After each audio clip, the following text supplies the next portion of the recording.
The first day, Emily brought coffee to the elderly woman in the park. She didn't do it out of habit. It was an impulse that squeezed her chest, as if someone had whispered, "Don't leave her alone today." And what Emily didn't know, what no one knew, was that this small steaming cup would ignite a truth so vast that when it finally came to light, a proud millionaire would be left speechless, with his heart in his hands. Because sometimes the most powerful stories don't start in mansions or luxury offices. They begin on an old bench, in an ordinary park, with a tired woman shivering from the cold, and an employee who decides to look where everyone else averts their gaze. But listen to this, because if you stay, you'll understand why this story has moved even those who swore they no longer felt anything. Emily brought coffee every day to an unknown woman, and when the owner of the house where Emily worked found out, he thought it was foolish, a waste of time, a peculiar habit, until one day by chance he saw her with his own eyes, and in that instant, something broke within him. It wasn't because of the coffee, it wasn't because of the woman, it was because of the way Emily handed her that cup, as if she were holding something sacred. It was because of the way the old woman looked at her, as if Emily were the last good thing left in the world. And it was because of what the millionaire heard next, words so simple and so devastating, that they forced him to confront a truth he had been hiding for years. Before we continue, let me tell you something. If you've ever felt that the world forgot about good people, subscribe to the channel, because stories like this remind you that a small gesture can change a destiny. And now, tell me in the comments, what would you do if you discovered that someone close to you is secretly helping a person on the street every day? Would it bother you or inspire you? Write it down, because what's coming next will make you think differently. Emily was 32, with light brown skin, dark hair pulled back in a practical bun, and a gaze that always seemed to be asking permission to exist. She had arrived in Toronto from Stratford, seeking work to support her 7-year-old son, Leo, who was her reason for getting up even when her body couldn't. She worked in the home of Marcus Thorne, a well-known entrepreneur across the city, owner of development firms, hotels, investments, one of those men who appear in magazines with perfect smiles, but who in person almost never look you in the eye. Marcus lived in an upscale area, near Rosedale, in a huge house with windows that reflected the sky, as if the outside world were just decoration. He had staff, a gardener, a chauffeur, a cook, and he had something else, a heavy silence, as if the house were full of unspoken things. Emily was new, having replaced 2 other employees in less than 3 months. And that already said a lot. From the first day, Brenda, the head housekeeper, had quietly warned her while showing her where the cleaning supplies were. "My dear, here you work fast, no questions, and don't get involved where you're not called. The boss is complicated." Emily didn't ask what complicated meant, because when you have to pay rent, buy medicine, and send your child to school, you learn not to ask too many questions. But still, some things were noticeable. Marcus Thorne was not a happy man, nor even a calm one. Sometimes Emily would see him go out onto the terrace with the phone pressed to his ear and his brow furrowed, as if every call were an argument. Other times, she would hear him walking in the early hours through the hallway with long, impatient strides, like a caged lion. And at the dining room table, there was always an extra plate set, an empty place, as if someone were missing. Emily noticed it but said nothing, until one day, as she was taking out the trash, Marcus passed close by her and spoke without looking. "Don't throw the bags in the main bin. Use the one in the back." Emily nodded. "Yes, Mr. Thorne." Marcus paused for a second as if he had expected a different reaction. "What's your name?" "Emily, sir." "Emily," he repeated, trying out the name as if he didn't like it. "Fine, just do your job and don't give me any problems." And he left. It wasn't a direct insult, but Emily felt the humiliation just the same, because some people don't need to shout to make you feel less. Still, Emily endured. She endured the long days, she endured the demands, she endured the coldness, until the woman from the park appeared. High Park was a 5-minute walk from the house, and Emily passed through it when she went to buy bread or fruit at Street Lawrence Market. She saw her for the first time on a Monday. The old woman was sitting on a bench with her back hunched and a coat too thin for the cold. Her grey hair was disheveled, and her lips were chapped. Beside her, a small plastic bag with 2 things inside, a piece of stale bread and a napkin. Emily couldn't help but look at her, not out of curiosity, but because of that jolt of reality that leaves you breathless. Because the old woman reminded her of her grandmother, the same look, the same tired dignity, the same way of being alone, even surrounded by people. Emily kept walking, but after 3 steps, she stopped, turned around, and approached. "Excuse me, ma'am, are you all right?" The old woman looked up with suspicion, as if the world had taught her that every kind question brought a trap. "I'm alive," she replied dryly. "That's enough." Emily felt a pang in her heart. She didn't insist. "Well, if you need anything, I pass by here often." The old woman let out a humorless laugh. "People pass," she said. "That they do, they pass." And she kept looking straight ahead again. Emily left, but that day she couldn't get her out of her head. That night, while preparing Leo's lunchbox, she stared at the boiling water and thought, how can someone recall their entire life on a bench? The next day, she made extra coffee, poured it into a lidded cup, and put it in her bag. She didn't know why. She just knew she had to. From that day on, the coffee became a ritual. It wasn't expensive coffee. It wasn't a grand gesture. It was just hot coffee with 2 packets of sugar that Emily saved from the dining room at work. When she handed it to her, the old woman at first said nothing, just took it with trembling hands and drank slowly, as if the warmth soothed her soul. Emily would sit beside her for a few minutes. Sometimes they talked, sometimes they just sat in silence. And in that silence, Emily understood that there were pains that didn't ask for a solution. They asked for company. The old woman's name was Mrs. Evelyn. She didn't want to say her surname at first, as if the surname were a door she didn't want to reopen. But with time, she loosened up a bit. "Do you have children?" she asked one Thursday. "Yes, one. His name is Leo. He's my life." Mrs. Evelyn lowered her gaze. "I had one," she said, "and I lost him." Emily didn't ask how, because some topics felt like glass. She just gently squeezed her hand. "I'm sorry, Mrs. Evelyn." The old woman swallowed. "Don't say it like that, dear," she whispered, "because if you say it like that, I feel like crying." And Emily felt a lump in her throat. From then on, Emily not only brought coffee, sometimes she brought a pastry or an old sweater or a piece of fruit. Nothing that her son needed, nothing that took away from their essentials, but enough so that Mrs. Evelyn wouldn't feel invisible. And at some point, Emily began to notice something strange. Every time she mentioned her son, Mrs. Evelyn would become tense, as if that word opened a wound that still bled. And every time Emily talked about her work, about a big house in Rosedale, Mrs. Evelyn would fall silent, looking at the ground with a strange expression, as if she were doing calculations in her head, as if that information hurt her in a personal way. Emily noticed it but didn't understand until the day Marcus Thorne followed her. Marcus had been observing details for weeks. Food in the fridge disappeared a little faster. Coffee ran out sooner than normal, and some mornings Emily took a little longer to return when sent out for something. It wasn't much, but Marcus was the kind of man who noticed even the missing air. One night he called Brenda, the new one. "What does she do when she goes out?" Brenda tensed. "What do you mean, sir? Don't play coy. Does she go out to see someone? Bring people here? Steal?" Brenda's eyes widened. "No, sir. Emily is. She's a hard worker." Marcus approached. "Serious? Then tell me, why is she spending the house's supplies?" Brenda hesitated. I haven't seen her steal." Marcus clenched his jaw. "Tomorrow, I'm going to follow her."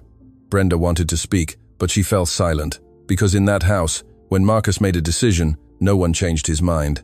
And so it was that the next day, Marcus Thorne ended up in Hyde Park, standing a few meters away, watching his employee hand a coffee to an elderly woman as if she were handing over her own heart. In his mind, Marcus already had a story built.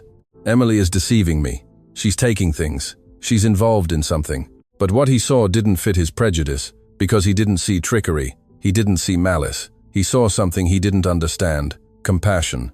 And still, his pride wouldn't allow him to feel tenderness. He felt anger. "What are you doing?" he growled, appearing suddenly. Emily almost dropped the coffee cup.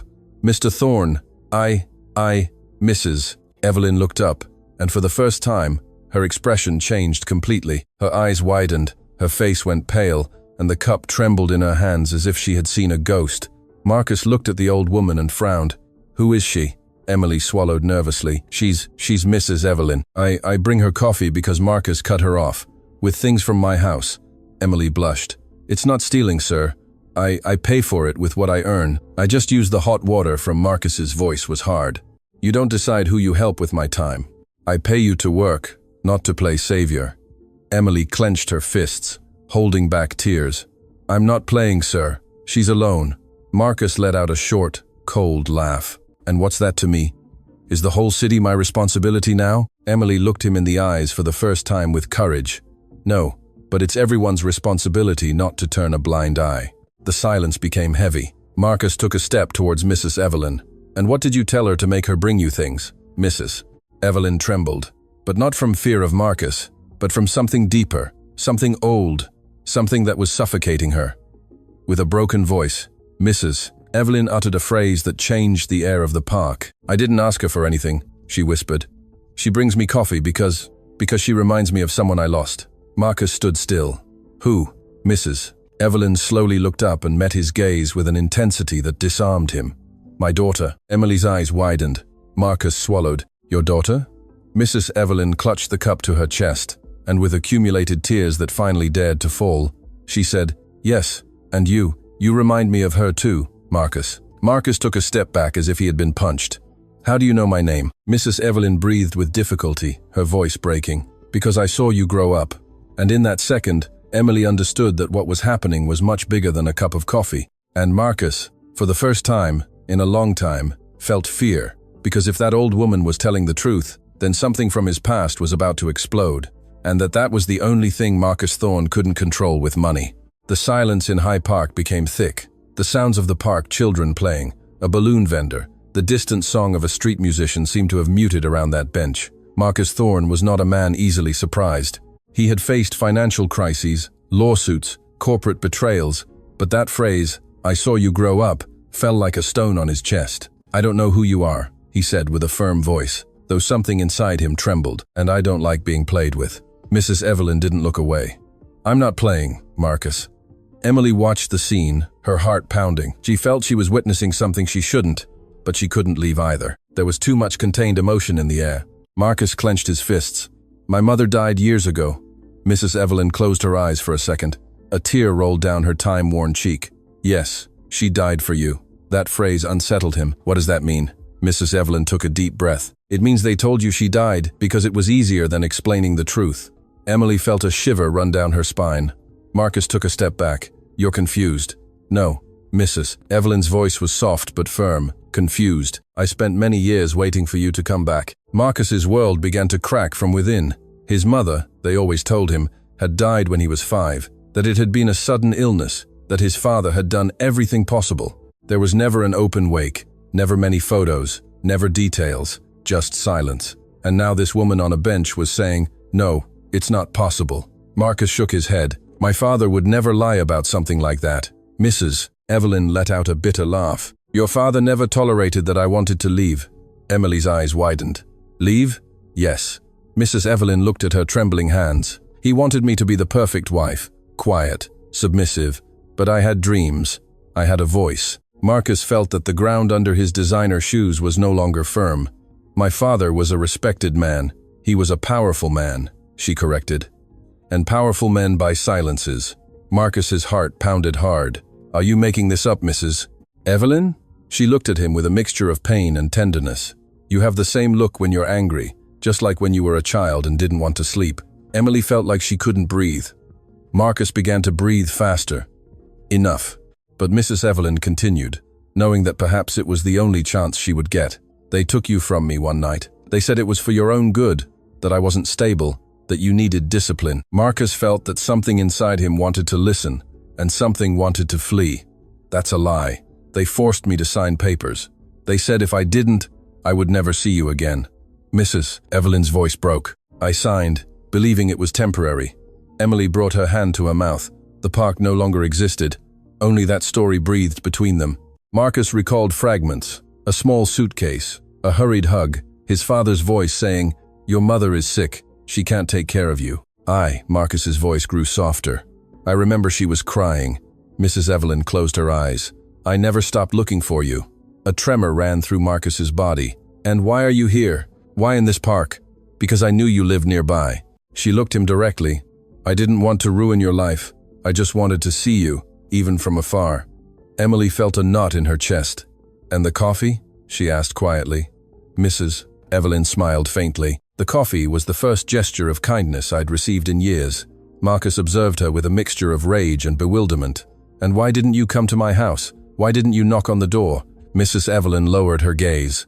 "Because I feared you would close your heart to me, just as your father did." That hit hard. Marcus had always been cold, distant, controlling, and now this woman was implying that he had become the very thing he criticized.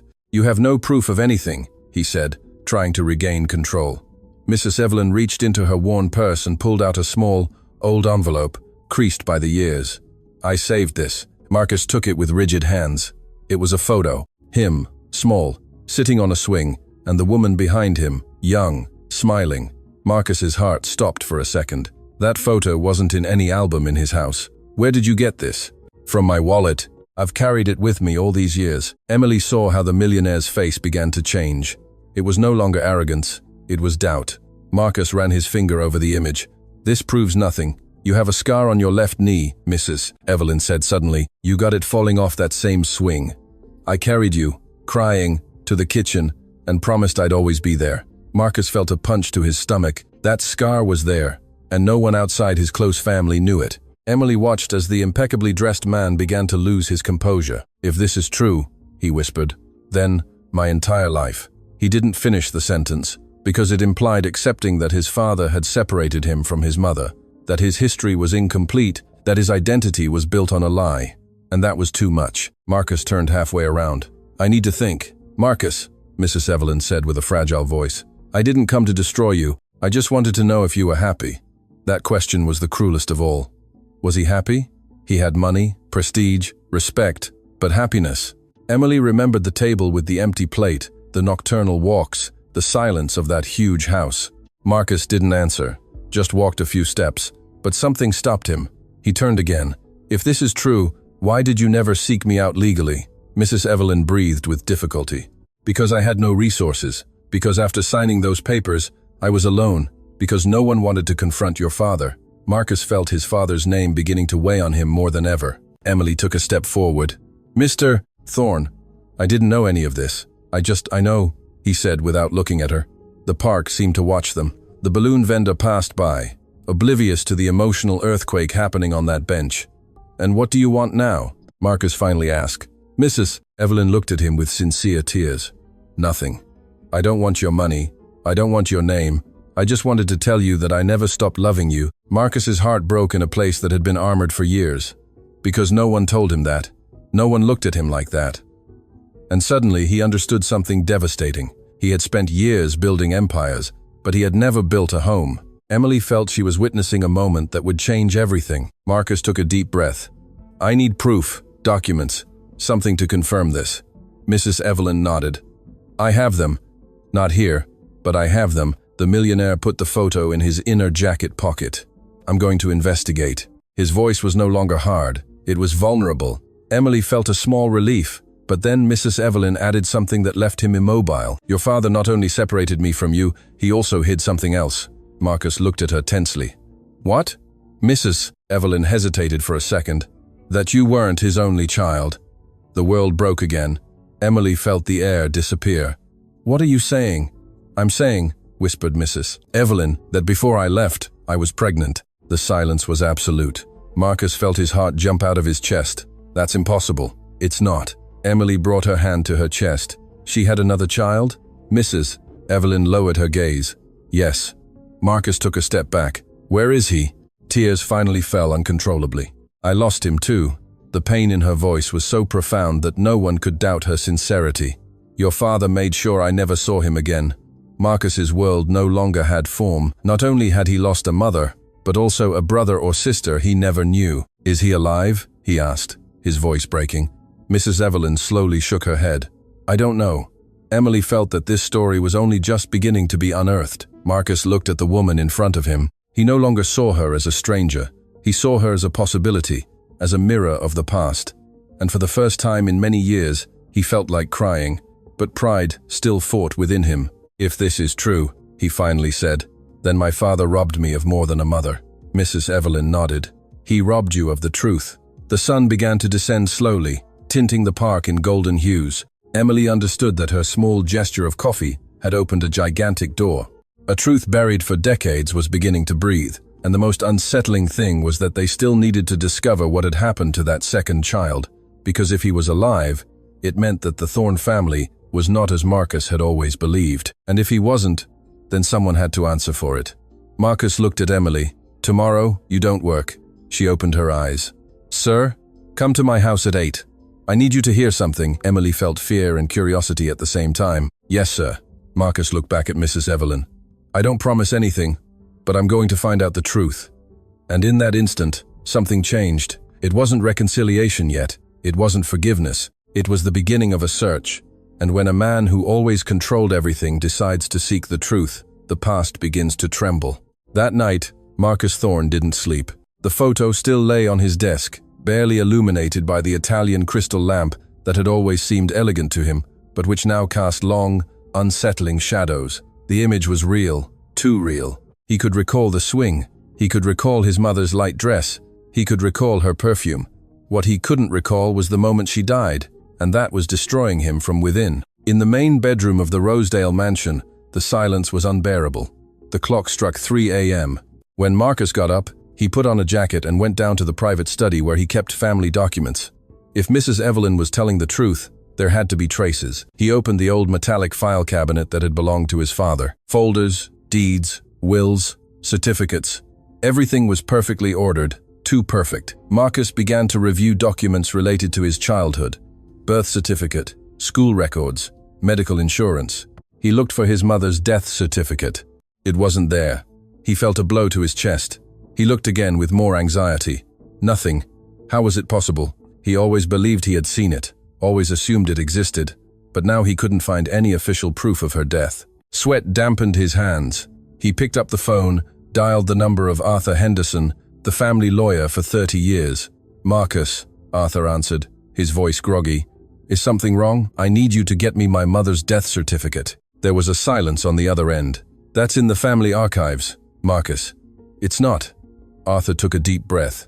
Your father handled many documents personally. Perhaps Marcus interrupted him firmly. Did my mother really die when they said she died? The silence was longer this time. Too long. Marcus, those are things of the past. Marcus's heart stopped for a second.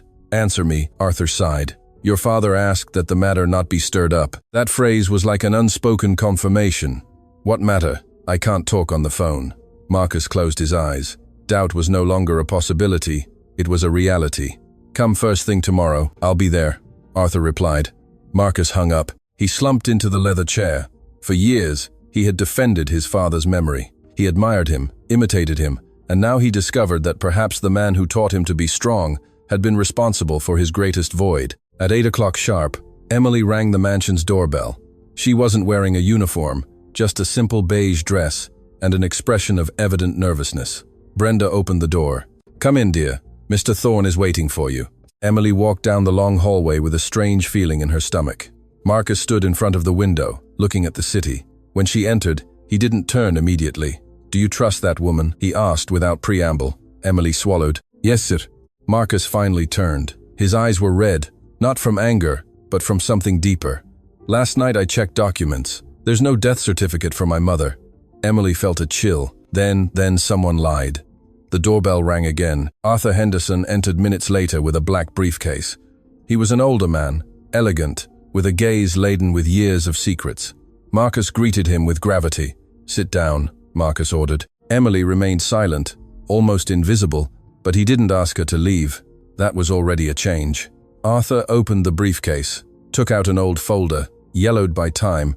Your mother, Evelyn Maxwell, did not die in 1994, he finally said. Emily felt the air freeze. Marcus clenched his teeth. Then, what happened? Arthur hesitated. Your father requested a legal separation. He alleged emotional instability. That's true. There was no medical proof. It was a strategic decision. Marcus's heart pounded with fury. And he requested exclusive custody. Marcus felt the world spinning. And the supposed death? Arthur lowered his gaze. Your father decided to tell you she had passed away. He believed it was simpler than explaining the conflict. Emily brought her hand to her chest. Marcus stood up abruptly. They lied to me my whole life. His voice boomed in the study. Marcus, Arthur tried to calm him. Your father wanted to protect the family reputation. Protection? He spat the word with rage. He stole my mother. The silence became heavy. Emily watched with tear-filled eyes.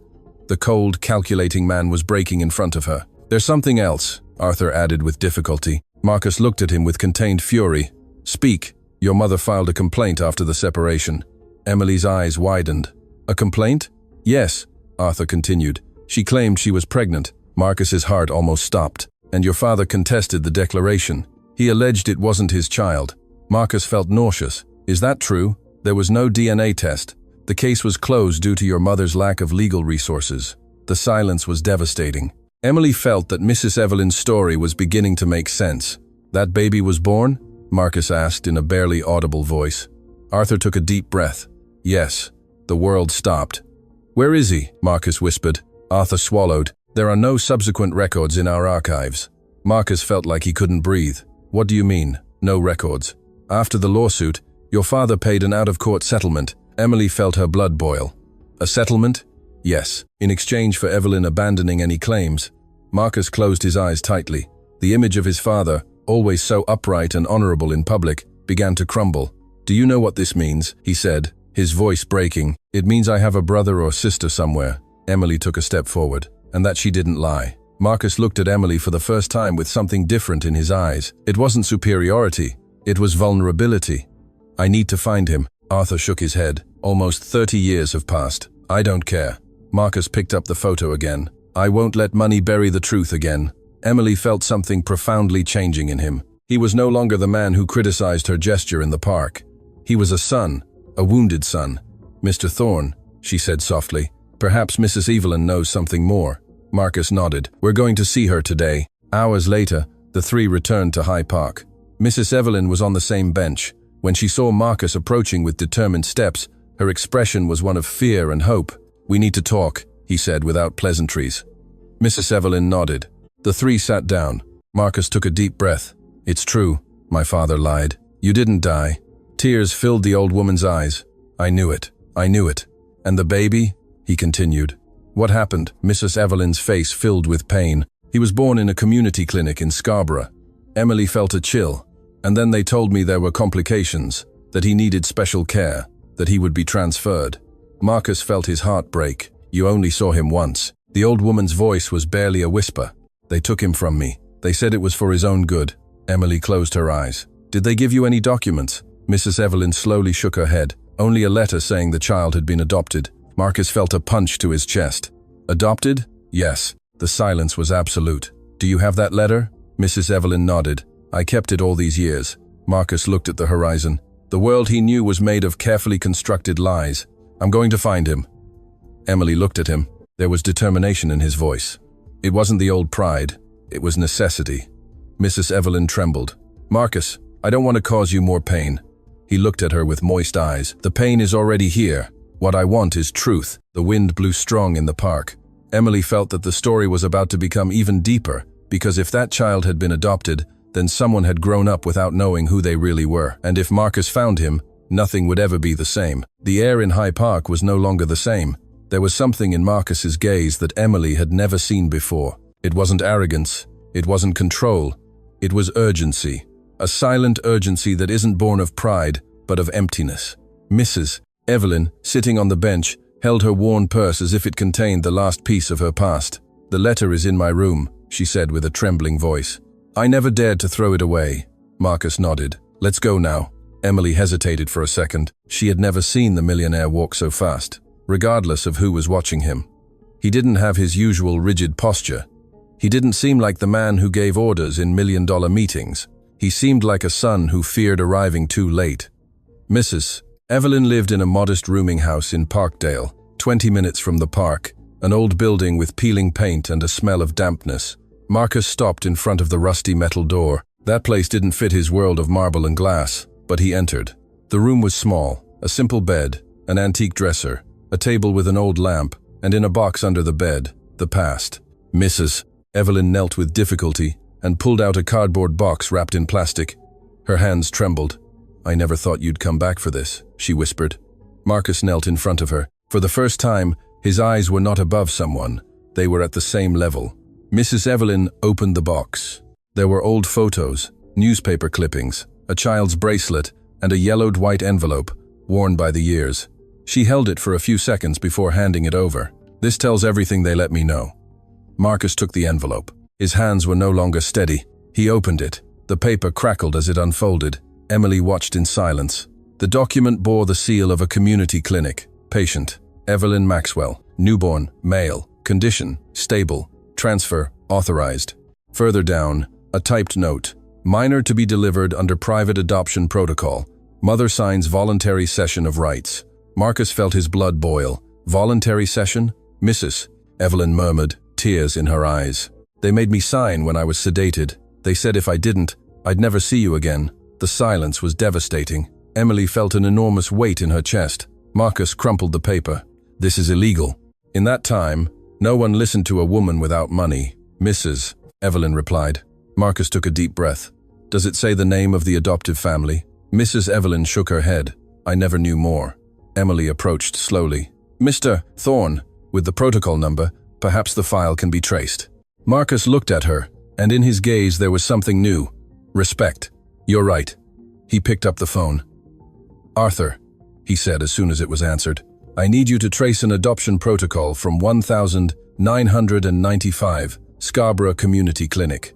There was a silence on the other end. That's complicated, Marcus. They're old archives. I don't care. Find it. He hung up. He turned to Mrs. Evelyn. I'm not letting this go. The old woman looked at him with a mix of fear and hope. Marcus, if you find him, maybe he won't want to know anything about us. That possibility hit hard, because seeking the truth also means accepting rejection. It doesn't matter, he said with a firm voice. He has the right to know. Emily felt that the man in front of her was not the same. There was something more human in his words, something that money had never given him. 2 days later, Arthur called. I found something. Marcus was in his study. Emily was quietly cleaning, but her ear was attentive. The file was transferred to a private adoption agency, Arthur continued. It closed in 2002, but the archives were absorbed by another institution. Marcus stood up. Give me the address. That same afternoon, Marcus and Emily drove to an office in downtown Toronto. Emily had never been in that car as a passenger. She always rode in the back or took public transit. Now she was sitting next to the Millionaire. The silence was different, not uncomfortable, but charged with meaning. Thank you, he said suddenly. Emily looked at him, surprised. For what, sir? For not giving up on the coffee. She lowered her gaze. Sometimes small things change big things. Marcus nodded slowly. Perhaps his whole life he had been looking for giant solutions when what he needed was something simple. They arrived at the office. A woman greeted them. We're looking for information about a 1995 adoption, Marcus said, showing the document. The woman patiently checked the digital archives. Eternal minutes passed. Finally, she looked up. Here it is. Marcus felt his heart pounding in his ears. The minor was adopted by a couple named Graham. Emily held her breath. Do they live in Toronto? No. They moved to Ottawa 2 years later. Marcus felt the world shift. The child's name? The woman hesitated. Legally, it was changed. Now he is listed as Daniel Graham. Daniel. The name resonated in Marcus's chest like an unknown echo. Current age, 28. The same calculation they had made. Emily felt the story becoming real. It wasn't just a memory. It was a living person. Can we get an address? The woman shook her head. Only under legal process. Marcus clenched his jaw. We'll start one. As they left, Emily noticed something. Marcus wasn't smiling, nor was he euphoric. He was scared. Are you afraid? She asked softly. Marcus didn't answer immediately. I'm afraid he'll hate me. Emily felt a tenderness. Maybe he won't. Maybe he will. The millionaire who never feared losing money now feared losing an opportunity. That night, Marcus returned to the rooming house. Mrs. Evelyn was waiting for him, sitting on the bed. Did you find anything? Yes. She held her breath. He's alive. Tears flowed uncontrollably. His name is Daniel. He lives in Ottawa. Mrs. Evelyn covered her face. Thank you. Thank you. Marcus sat beside her, and for the first time in decades, he hugged her. Emily, standing in the doorway, felt the world stop. That hug wasn't elegant. It wasn't perfect. It was clumsy. It was late, but it was real. And sometimes what's real is worth more than what's perfect. I'm going to find him, Marcus said with a firm voice. Mrs. Evelyn looked at him with fear. What if he doesn't want to see us? Marcus took a deep breath. Then at least he'll know we tried. Emily understood something profound in that instant. The coffee was never just coffee. It was the bridge. It was the spark that opened a door closed for almost 30 years. As they were about to leave, Mrs. Evelyn remembered something. There's something else. Marcus looked at her. The day they took the baby from me, there was a nurse who was crying. Emily frowned. Why? Because she said it wasn't fair. Marcus felt a pang. Do you remember her name? Mrs. Evelyn thought. I think it was Sarah Miller. Emily's eyes widened. My mother's name is Sarah Miller. The silence was absolute. Marcus slowly turned towards Emily. What did you say? She swallowed. My mom worked for many years in a community clinic in Scarborough in the 90s. The world changed again. Is she still alive? Marcus asked. Yes. Marcus's heart pounded. I need to talk to her. Emily felt that destiny was weaving something much bigger than they imagined. Because if her mother was that nurse, then there was someone else who knew the truth. And perhaps there were details that had not yet come to light. Marcus looked at Mrs. Evelyn. This doesn't end here. And for the first time, his voice didn't sound like a business promise. It sounded like the determination of a son who was no longer willing to live in a lie. The past was beginning to unfold, and what they would discover in Ottawa could change not only Daniel's life, but also Marcus's and Emily's. Because sometimes when you decide to seek the truth, you discover that your story was connected to more people than you imagined. The drive from Parkdale to Emily's mother's house was silent. It wasn't an uncomfortable silence. It was a silence that weighed heavily. Marcus drove with his gaze fixed ahead, but his mind was decades back. In a community clinic, in a delivery room, in a forced signature. Emily had her hands clasped on her lap. She never imagined that the simple gesture of bringing coffee would end up connecting her life with the history of her own boss. My mom doesn't talk much about the past, she said in a low voice. She was always reserved about her work. Marcus nodded. I just need her to tell the truth. Emily looked at him sideways. For the first time, she didn't see him as Mr. Thorne. She saw him as a man who was rebuilding his identity piece by piece. They arrived at a simple house in a quiet neighborhood in Scarborough. Light blue painted walls, a small garden with potted plants. Emily got out first, knocked on the door. A woman in her late 50s opened it. Hair pulled back, warm gaze, noble weariness. Em? She asked, surprised. Everything all right? Emily took a deep breath. Mom, we need to talk. The woman looked at Marcus. She recognized him instantly. The blood drained from her face. You, she whispered. Marcus felt a blow to his chest. Are you Sarah Miller? She didn't respond immediately. Her eyes began to moisten. Yes. Emily felt her heart pounding. Mom, did you work at the Scarborough Community Clinic in 1995? Sarah closed her eyes for a second. Yes.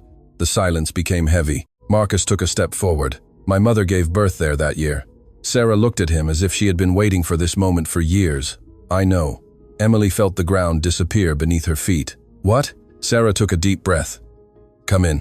They entered. The living room was small but cozy. Sarah sat down slowly. Her hands trembled. I always knew this day would come, she said. Marcus felt a chill. Then you know what happened. Sarah lowered her gaze. Your mother didn't want to sign. Marcus's heart stopped. How? They told her the baby needed special care, that it would be better to transfer him. She was weak, vulnerable, and she was sedated. Emily brought her hand to her mouth. They forced her? Sarah nodded.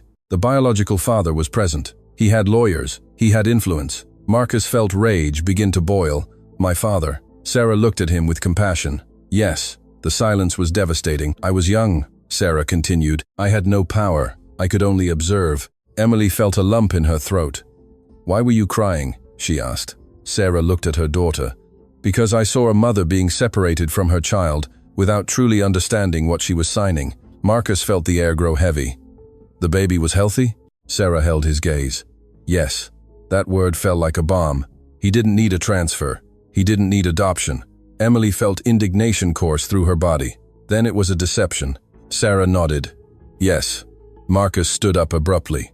My father bought everyone's silence. Sarah gently shook her head. Not everyone's. Marcus looked at her. I kept a copy of the file. The hearts of all three accelerated. You have it? Marcus asked, his voice tense. Sarah got up. She walked to an old drawer, took out an envelope, and placed it on the table. I could never bring myself to destroy it. Marcus opened the envelope with trembling hands. There were medical records, signatures, a handwritten note, transfer requested by legal guardian, mother under effect of sedatives. Marcus felt his blood boil. Does this prove she was forced? Emily asked.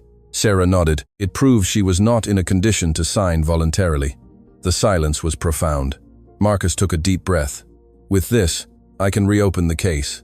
Sarah looked at him carefully. Marcus, don't just seek legal justice. He frowned. What do you mean, seek emotional truth? Emily felt that phrase was important. Sarah continued, your father acted out of fear. I don't justify what he did, but fear generates cruel decisions. Marcus clenched his fists. Fear of what? Sarah looked at him directly. Of losing control, of losing reputation, of losing you.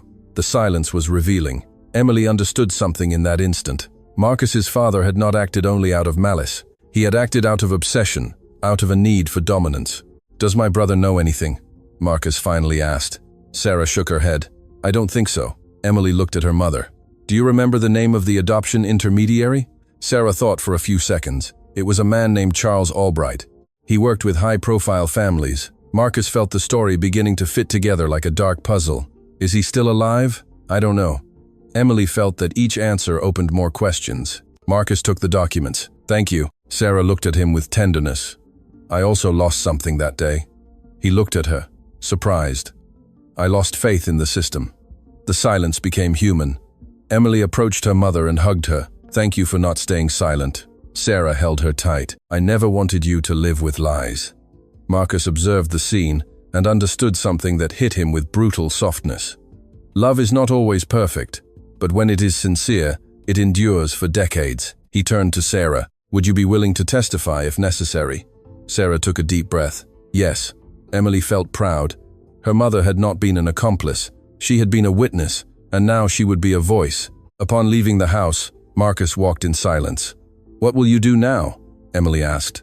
Travel to Ottawa. She looked at him. Alone? Marcus hesitated for a second. He looked at her directly. I want you to come. Emily's eyes widened. Me? You were the beginning of all this. Emily's heart pounded. She never imagined she would end up being part of something so big. All right. Marcus took a deep breath.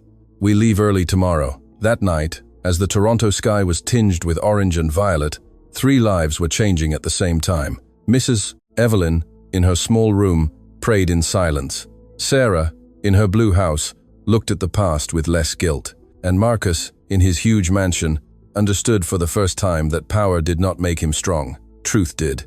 But the question hanging in the air was another. How would Daniel react when he learned that his story was not the one he was told? Because finding him was just the beginning. The hard part would be opening a door that had been closed for almost 30 years. And sometimes not everyone is ready to hear who they really are. The sunrise in Toronto was different that morning, not because the sky was clearer, not because the air was different, but because for the first time in many years, Marcus Thorne did not wake up thinking about business, but about a name, Daniel. Emily arrived on time with a small backpack and a racing heart. She had never left the city accompanying her boss, much less for something so personal. The black car drove onto the highway towards Ottawa, while the silence between them was charged with unspoken thoughts. What if he doesn't want to see me? Marcus asked suddenly, without taking his eyes off the road. Emily took a few seconds to answer. Then, at least he'll know there's a bigger truth than the one he was told. Marcus nodded slowly. For years he had controlled contracts, companies, investments. But now he faced something he couldn't calculate with numbers. The fear of not being accepted. They arrived at noon. Arthur had managed to obtain an address through a preliminary legal process. Daniel Graham lived in a quiet residential neighborhood, far from ostentatious luxury, but comfortable. Emily looked at the lined houses, the well-kept trees, the cars parked in front of each garage. Maybe he had a good life, she whispered. Marcus felt a lump in his throat. I hope so. They parked in front of a cream-colored house with a small balcony. Marcus took a deep breath before getting out. For a second, he hesitated. It wasn't physical fear. It was emotional fear. He rang the doorbell. Eternal seconds passed. The door opened. A man of about 28 appeared. Dark hair, firm gaze, calm posture, and something in his expression made the world stop because he had the same eyes as Marcus. Emily noticed it instantly. Daniel frowned slightly. Yes? Marcus opened his mouth, but the words didn't come out. He had never rehearsed that moment. He had never imagined that blood could recognize itself like this. Daniel Graham? He finally managed to say. Yes. Who's asking? Daniel looked at him without recognition. You don't sound familiar. Emily took a small step forward. We've come to talk to you about something important. Daniel assessed their faces. He saw no threat, but he did see tension. I'm working, he said firmly.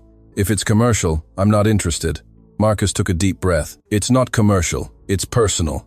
Daniel hesitated. Finally, he opened the door a little wider. 5 minutes. They entered. The living room was simple, tidy. On a shelf, there were family photos. Daniel with an older couple, smiling. Marcus felt something unexpected, relief. He had been loved. Daniel sat down opposite them. "Okay, what's this about?" Marcus felt his heart pounding in his chest. "Do you know you're adopted?" The silence was immediate. Daniel blinked once, then twice. "Yes," he replied with surprising calm. "My parents never hid it from me." Emily felt the air circulate again. Daniel crossed his arms. "What does that have to do with you?" Marcus held his gaze. "It has to do with your origin." Daniel didn't lose his composure. "My origin is this house. My parents, my life." Marcus nodded slowly. "And that doesn't change."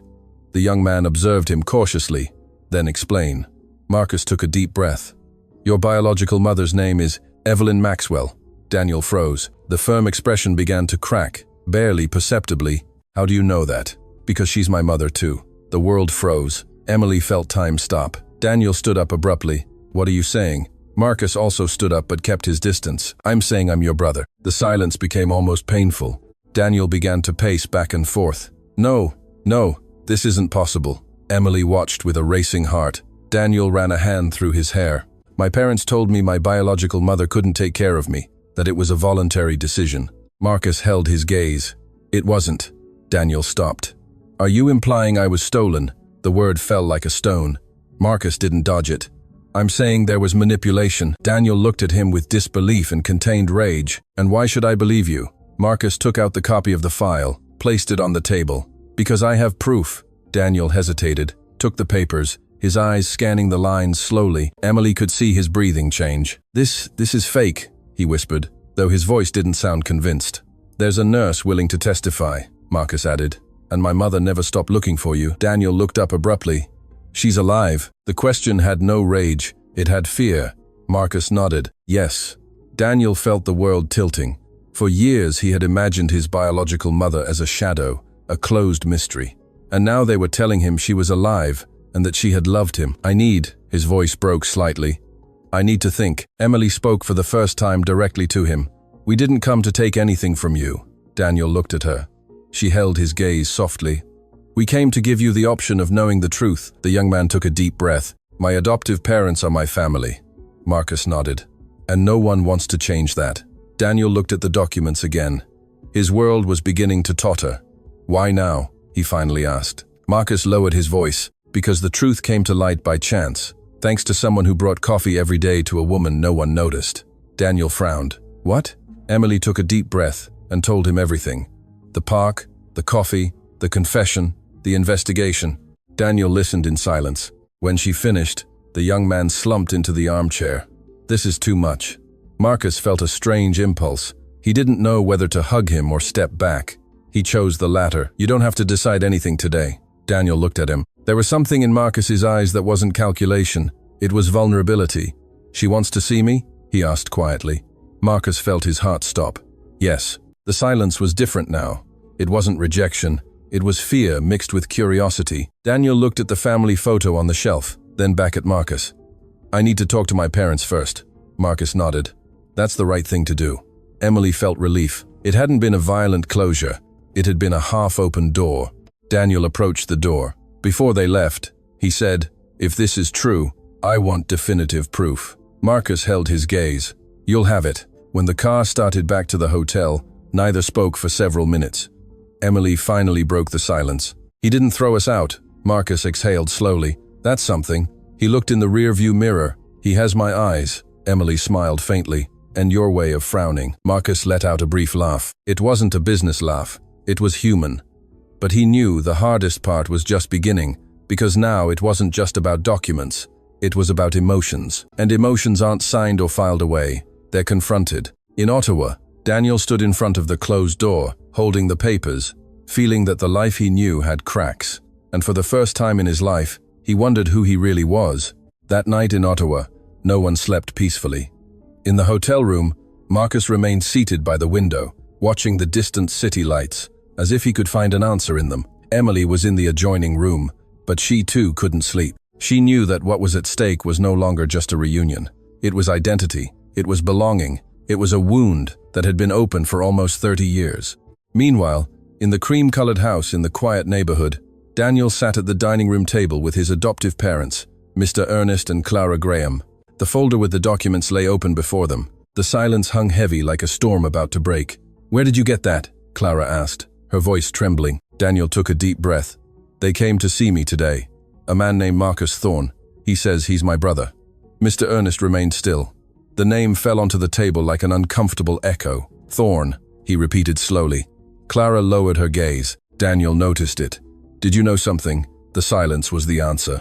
"Mom," he insisted softly, "I need to know." Clara began to cry in silence. Mr. Ernest placed a hand on her shoulder. "We knew the adoption was a little unclear." Daniel felt his stomach clench. "Unclear how?" Mr. Ernest sighed deeply. "The intermediary assured us it was a voluntary cession, but there were comments, rumors, that the biological father had a lot of power." Daniel felt the world begin to tilt. "And you still signed?" Clara looked up, her eyes full of tears. "We wanted you so much, son, that we didn't ask enough questions." The pain in her voice was real. Daniel felt that anger had nowhere to settle, because his adoptive parents were not villains. They had loved him, cared for him, given him a stable childhood, but now another truth existed. "Did you know my biological mother was alive?" he asked, his voice breaking. Clara shook her head vehemently. "They told us she had passed away shortly after birth." Daniel closed his eyes. The lie had been bigger than he imagined, not just for him, but for everyone. The silence became heavy. "Do you want to meet her?" Mr. Ernest finally asked. Daniel hesitated. His heart pounded. "I don't know." Clara took his hands. "Son, loving you never depended on your origin, but if you need answers, we won't stop you." That phrase gave him something he hadn't expected: freedom. Daniel took a deep breath. "I need to see her." The next morning, Marcus's phone vibrated. An unknown message. "I want to talk. Just me. No lawyers, no pressure." Marcus felt his heart race. Emily, sitting across from him at the breakfast table, noticed the change in his expression. "It's him." Marcus nodded. "He wants to talk alone." Emily looked at him seriously. "Go." Marcus hesitated. "What if he rejects me?" Emily held his gaze. "Then at least you'll have been brave." Marcus took a deep breath and replied, "I'm here. Tell me where." The answer came minutes later. Hampton Park, 11 a.m. Fate seemed to repeat the initial scene. Another park, another bench, another conversation that could change everything. Daniel was sitting when Marcus arrived. He wasn't wearing a suit, no expensive watch, just jeans and a simple shirt. Marcus stopped in front of him. The resemblance was impossible to ignore.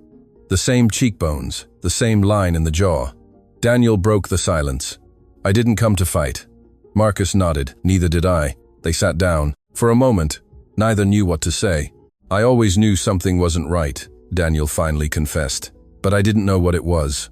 Marcus listened without interrupting. "I'm not here to take away your life," he said honestly. "I just want you to have the option of knowing the truth." Daniel lowered his gaze. "Why now?" Marcus took a deep breath. "Because a woman no one noticed reminded me what it means not to give up." Daniel looked up. "She really looked for me all these years." Marcus nodded. "She never stopped." The silence became soft, not tense. Daniel swallowed.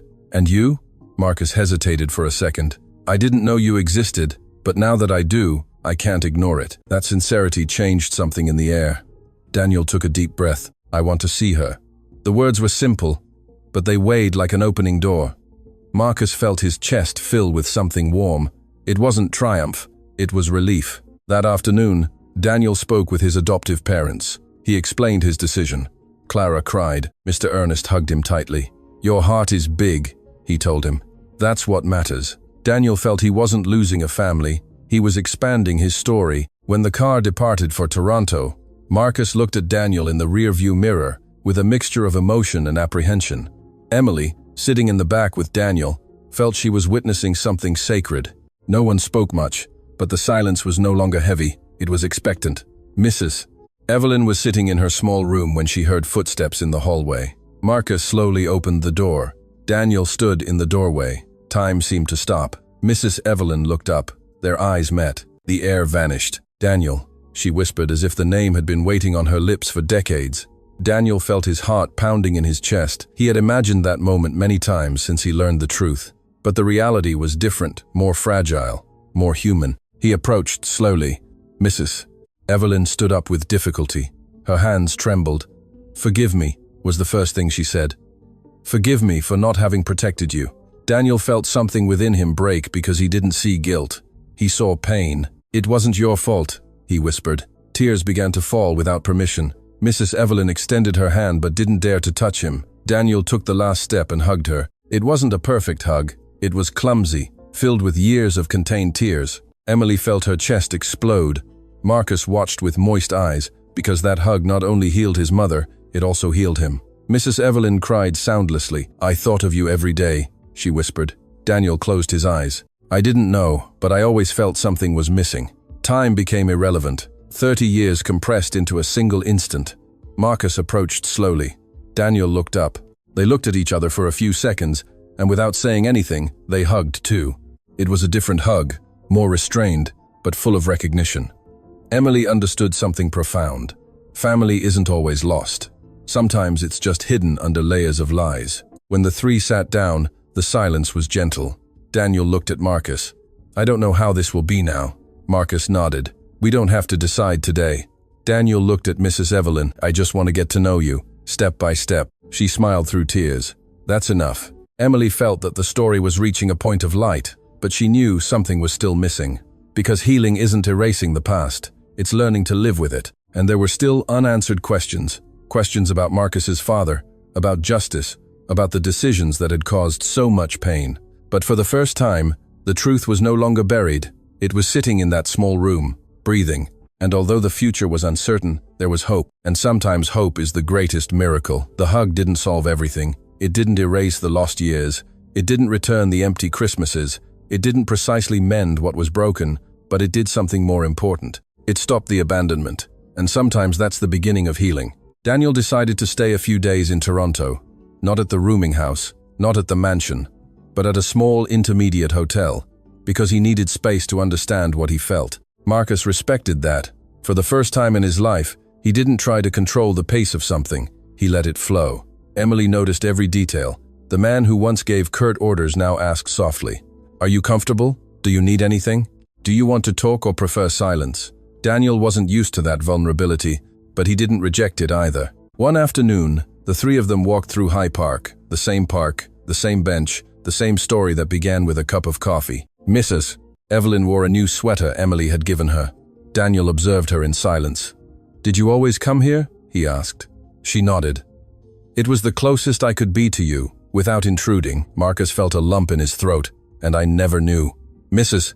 Evelyn looked at him with tenderness. "Don't blame yourself for what was hidden from you." Daniel took a deep breath. "Why didn't you fight harder?" The question wasn't an accusation. It was pain. Mrs. Evelyn held his gaze. "Because when everything is taken from you, sometimes all you have left is to survive." The silence was human, without reproaches, without judgments, just understanding. Marcus knew there was something pending. His father's name still floated like a shadow. One night, in the mansion's study, he gathered Daniel and Emily. "I don't want this to turn into a legal war," he said firmly. "My father is no longer here. He can't answer." Daniel looked at him attentively. "And so, I want to do something different." Emily felt curious. Marcus took a deep breath. "I'm going to create a foundation in our mother's name." Mrs. Evelyn was present, her eyes filled with surprise. "For what?" "For women who have been silenced by power. For mothers who lost their children due to unjust decisions." Daniel watched him. He no longer saw just the businessman. He saw the man who was choosing to heal instead of taking revenge. "That doesn't change what happened," Daniel said. "No," Marcus responded. "But it can prevent it from happening again." The silence filled with meaning. Emily felt tears in her eyes. She never imagined that a coffee would end up creating something so big. The following days showed a real transformation. Marcus began to visit Mrs. Evelyn without haste. He sat and listened to stories from his childhood. He discovered details he had never known. That he liked to sleep hugging a cloth doll. That he was afraid of the dark. That he laughed loudly when he was happy. Daniel also listened. He recognized himself in some traits, and in others discovered differences that made him unique. They didn't compete. They didn't try to occupy a place that was already taken. They learned to coexist. Emily watched everything with a full heart, because she had witnessed the beginning, and now she saw the fruit. One afternoon, Daniel asked to speak alone with Marcus. They sat on the mansion's terrace. The sunset painted the sky orange and violet. "I don't know what place I'll occupy in your life," Daniel said honestly. Marcus didn't hesitate. "Whatever you want." Daniel looked at him. "I don't want your money." Marcus smiled softly. I didn't offer it. There was a comfortable silence. I want time, Daniel continued. I want to get to know you without pressure. Marcus nodded. I want that too. And for the first time, both smiled without tension. It wasn't a grand promise. It was something simpler. Presence. One morning, Emily returned to the park with a thermos. Mrs. Evelyn was no longer alone. Daniel accompanied her. Marcus also arrived minutes later. The four of them sat down. Emily served the coffee. The steam rose slowly. Mrs. Evelyn smiled. Do you know what's most incredible? She said, looking at Emily. That it all started with this. Emily lowered her gaze humbly. I just didn't want her to be alone. Daniel held the cup in his hands. Sometimes small things change what seemed impossible. Marcus looked at Emily. I never apologized to you. She looked up, surprised. For what, sir? For believing that helping was a waste of time. Emily smiled softly. It's never too late to look differently. Marcus took a deep breath, and in that instant, he understood something no business ever taught him. Power is not in controlling, it's in connecting. Life doesn't give back lost years. It doesn't erase lies. It doesn't exactly mend what was broken, but it does offer opportunities. Opportunities to choose differently, to stop the chain of silence, to transform pain into purpose. A coffee is not just coffee. It can be company, it can be a bridge, it can be the beginning of a buried truth. Sometimes we believe we need grand gestures to change the world, but the world changes when someone decides not to pass by, when someone looks at those everyone ignores, when someone says, I won't leave you. Marcus learned that money doesn't buy lost time, but it can invest in justice. Daniel understood that knowing the truth doesn't erase the love he received. It expands it. Mrs. Evelyn discovered that it was never too late for a hug. And Emily confirmed something she already knew in her heart, that kindness is never small. If this story left something in your chest, if you ever felt that the world was too cold, remember this. You can always be the warm coffee in someone's winter, because we don't know what doors a simple gesture can open. And perhaps, without realizing it, you are changing a story much bigger than your own. Thank you for making it this far. If this story touched your heart, share it and tell us in the comments. Did a small gesture ever change your life? Because sometimes, what seems insignificant is exactly what saves everything.